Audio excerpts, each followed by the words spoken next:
If elected, I will challenge the Senate leadership to put me on the committees where I can do the most good, those being health, transportation, education, and especially housing. I do know a little about housing and how to get it built. What makes me confident that I could get some of this done in the political arena? Being a realtor is a wonderful experience, whereas your challenge in this business is to bring two different strangers together with different goals and desires by negotiating a mutual accord that benefits both parties. In government, they call that reaching across the aisle and working toward a common goal. I may not have political experience, but I have real-world experience in getting people to shake hands and make a deal that everybody can live with in the future. Today, I'm ready to serve my community and protect our liberties to conduct legal business through ethical conduct our association has made the pillar of our profession. Are you wondering what I'll do besides show up at the Capitol and read and vote on pending legislation?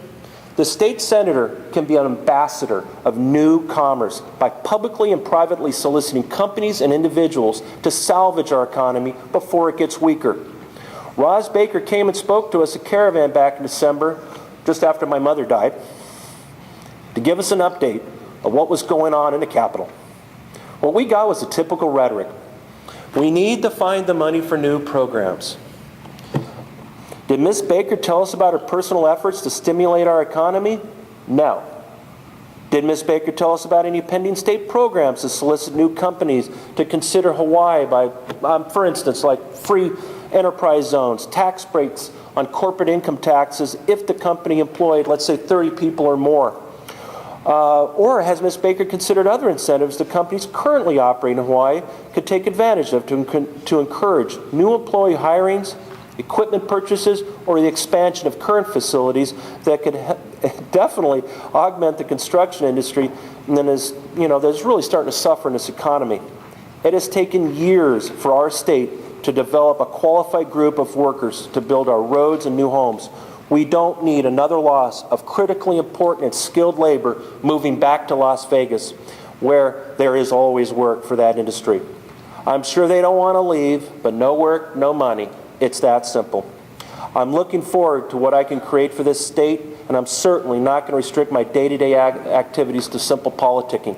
For example, when Aloha Airlines went down, Roz Baker made an announcement that she was attempting to intervene and use the state's influence to rescue this very important airline that we all miss. Well, that lasted one whole day, and now we're back to $200 round-trip fares in Honolulu and even higher for Kauai travelers. Roz really broke her back on that one.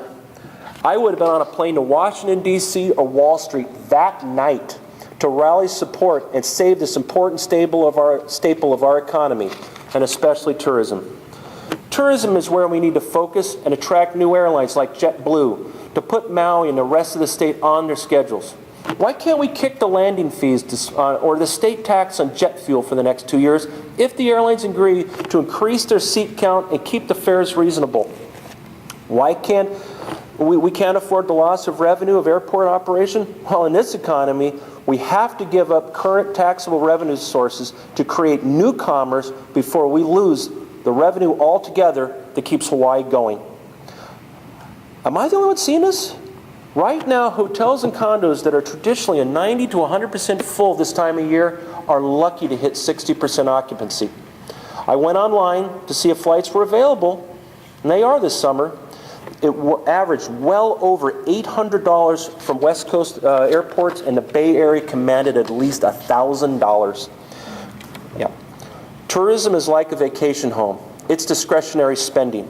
I don't have to tell this group how the second home market is doing, and especially those who work a second job in the hotel industry. We're heading for a really ugly recession, and we have to do something now before a broken economy becomes crippled, worse, or dead. Lastly, if elected, I will make my fellow senators and representatives pay attention to West and South Maui's needs and constantly remind them of one singular thing. Our tax dollars need to make it back to us in a proportionate and fairly distributed manner. We will get treated fairly, and we will be given respect our abundant and larger than average tax contributions generate that have not in the past been returned to our community in a fair and equitable manner. No more rahs. It's time to send a person who isn't going to leave Honolulu empty-handed with another sad story, with another sad story and a sack of poor excuses, explaining more failure. Thank you. I'm open to questions.